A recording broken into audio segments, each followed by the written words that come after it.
We're going to be in Psalm 144 today, but I'm going to read it at the end this time rather than at the beginning because I want to set the table before we eat the meal, so to speak. A lot of times, guys, the battles that we think are not a big deal, God thinks are a huge deal. A lot of times we talk ourselves into thinking that, what I'm going through isn't that bad. I can always think of somebody who's got it worse, and so I don't want to do the whole self-pity thing, and that's very understandable. And it's also very understandable that we think, well, what's a big deal to me might not really register on God's radar because he's got bigger stuff going on, right? And I get that as well. There's an eternal disparity between the size of us and our problems and the size of God. So we can think these ways, reasonably so. But a lot of times, and we don't always know when, what seems like a small deal to us, or maybe even we talk ourselves into thinking it's a small deal, that's actually something enormous to God that he cares about so much because it serves a function in our lives or in what he's doing in the world or in the world around us.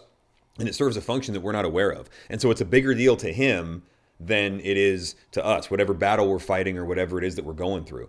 And you see a little hint of this actually in Matthew 25, where you fight through life and you stay faithful, and then at the end, Jesus says, "Well done, good and faithful servant. You've been faithful with little, I will set you over much." So it's like, yeah, you thought that was a small deal, but God was watching and he cared and he was keeping track of absolutely everything. And there was stored up for us in the last day a reward and an unfading crown of glory and all of these things. So what seems to us like a kind of a contained or temporary problem, as much as it might hurt, as difficult as any battle in life might be, God's actually got this eternal weight of glory to dump on it once it's all over. So what I'm saying here is, as we read Psalm 144, think about whatever it is that you got to fight through in life right now. There's a lot of us going through various types of struggles in any given church. You look to your left, you look to your right, you're going to see a Christian who's got some stuff going on, who needs the help of God, and that's a good thing. That's where he wants us, right? He wants us in a place of dependence on him because when we are weak, then he's strong and his power shines through us and it's actually good for us and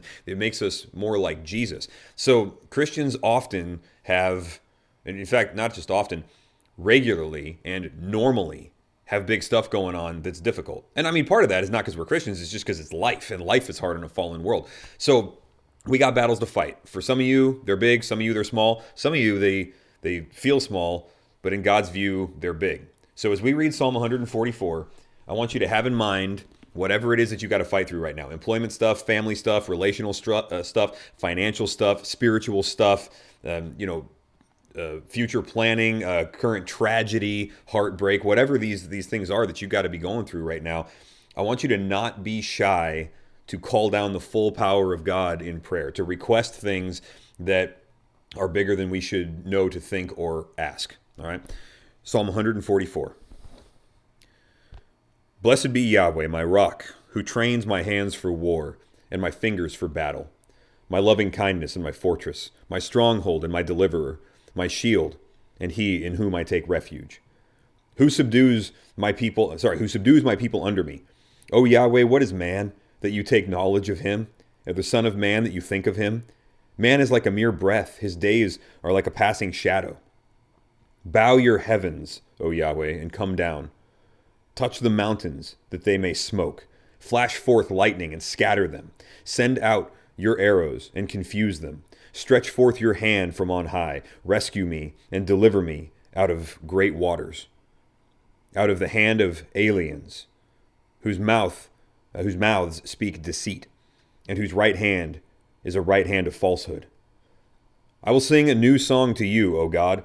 Upon a harp of 10 strings, I will sing praises to you, who gives salvation to kings, who rescues David his servant from the evil sword. Rescue me and deliver me out of the hands of aliens, whose mouth speaks deceit, and whose right hand is a right hand of falsehood. Let our sons in their youth be as grown-up plants, and our daughters as corner pillars fashioned as for a palace. Let our garners be full, furnishing every kind of produce, and our flocks bring forth thousands and 10,000s in our fields. Let our cattle bear without mishap and without loss. Let there be no outcry in our streets. How blessed are the people who are so situated. How blessed are those whose God is Yahweh. So David says here, back to Psalm 8, right? What is man that you are mindful of him, and the son of man that you take notice of him? In other words, why are these problems important to you, God? But the fact is, they are. And I got a battle to fight, so train my hands for war. Bend your heavens. Like, that's an incredible statement. Bow your heavens down and tend to my needs. And we're taught to pray this way in the Bible. So, in the end, we can know that as we pray these things, God has actually said yes in the ways that are most important to us, because I don't know how he's going to handle this particular issue that I've got, or this particular struggle that you've got, or whatever. We'll see how all that plays out in the sovereignty of God. But what we do know is that he did bow the heavens and come down. I mean, God himself came down to take on our struggle and then to beat sin, leave it in the grave, and then resurrect. So eternally, our problems have already been solved. Now we're just having to march through day by day in a broken world. And we've been given everything that we need to stay faithful in the battle. So remember Christ, the Son of God, Son of David, risen from the dead. Don't forget him. It is finished. Now let's take that finished work of Christ and ask the Lord to apply it to our daily battles, because he actually does care.